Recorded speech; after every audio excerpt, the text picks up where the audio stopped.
என்னுடைய 100 நாள் நடைபயணம் நிகழ்ச்சி தொடர்பாக இன்று மதுரை, நாளை நெல்லை, நாளை மறுநாள் கன்னியாகுமரியிலே நிகழ்ச்சிகள் நடைபெற உள்ளது. இதற்கு காவல்துறை இதற்கு முன்பு அனுமதி கொடுத்தார்கள். ஆனால் அந்த நடைபயணத்துக்கு அனுமதி கிடையாது, பொதுக்கூட்டத்துக்கு அனுமதி கொடுக்கப்பட்டிருக்கிறது. அதே போன்று வாரத்தில் மேற்கு பகுதி கோயம்புத்தூர், ஈரோடு, திருப்பூர் புறான ஒரு முன் உதாரணம்.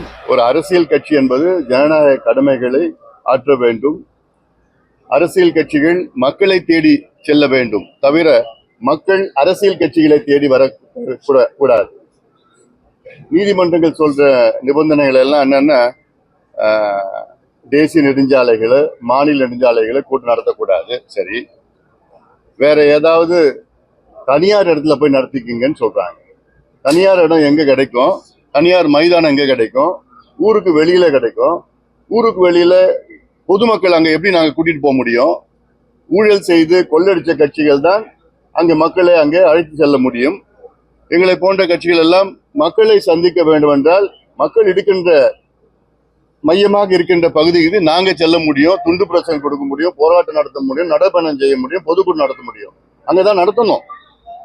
அப்பதான் மக்களுக்கு தெரியும் என்ன பிரச்சனை இருக்கிறது, ஆளுங்கட்சி என்னென்ன ஊழல் செய்திருக்கின்றார்கள், மக்கள் விரோத திட்டங்களை ஆளுங்கட்சி கொண்டு வந்திருக்கின்றார்கள் எல்லாம் சொல்ல எங்களால் முடியும். அப்பதான் அதனால் இந்த நிபந்தனைகள் எல்லாம் தவிர்க்க வேண்டும்.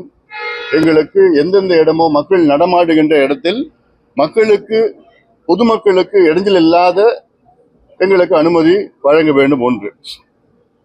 அடுத்தது, கடந்த 3 ஆண்டுகளில்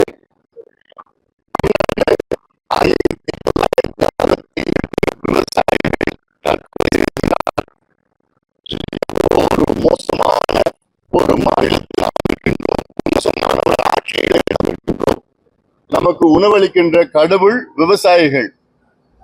3 ஆண்டுகளில் 1968 விவசாயிகள் தமிழ்நாட்டிலே தற்கொலை செய்து கொண்டிருக்கின்றார்கள். தற்கொலை.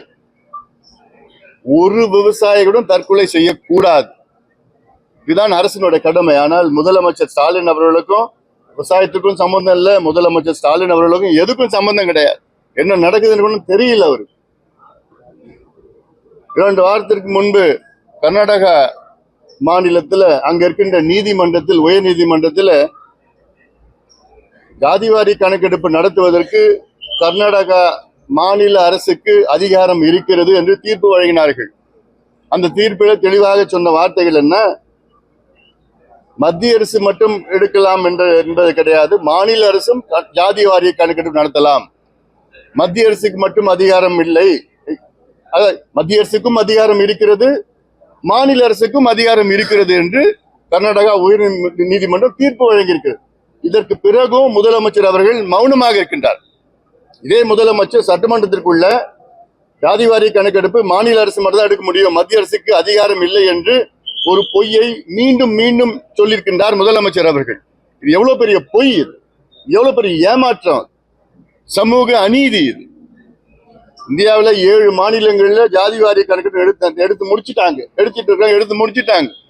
ஆனால் தமிழ்நாட்டில் மட்டும் அதிகாரம் இல்லை என்று ஒரு பொய்யை மீண்டும் மீண்டும் சொல்லி, இப்ப அதற்கும் அது பொய்ன்னு 100 விழுக்காடு முதலமைச்சர் பொய் சொல்கின்றார் என்று கர்நாடகா உயர் நீதிமன்றம் தெளிவான தீர்ப்பை வழங்கியிருக்கிறது.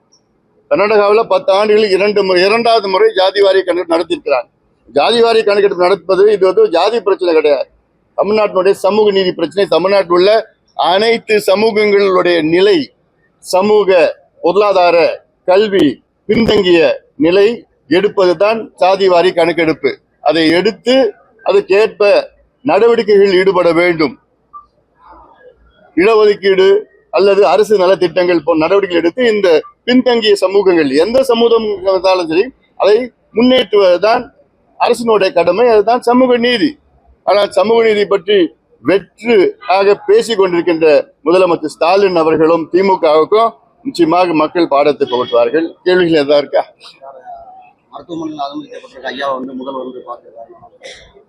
அதாவது மருத்துவர் ஐயா அவர்கள் நேற்று மாலை சென்னை அப்போலோ மருத்துவமனையில் அனுமதிக்கப்பட்ட காரணம் ஒரு செக்கப் அவ்வளவுதான். அவர் ஐயா இது